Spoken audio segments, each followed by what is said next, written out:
Parang merong isda sa ilalim mga lods.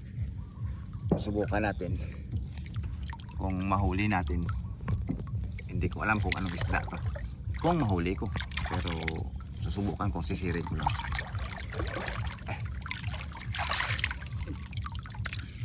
Medyo malalim ng konti hanggang dibdib eh.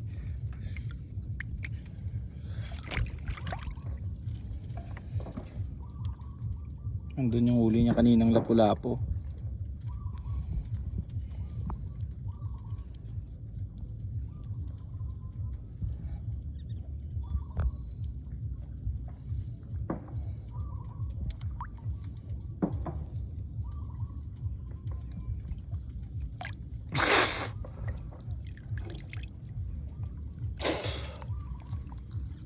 Meron nga.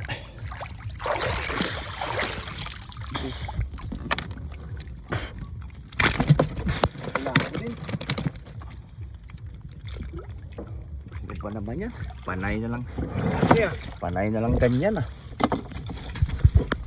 Sige, busa mo tubig.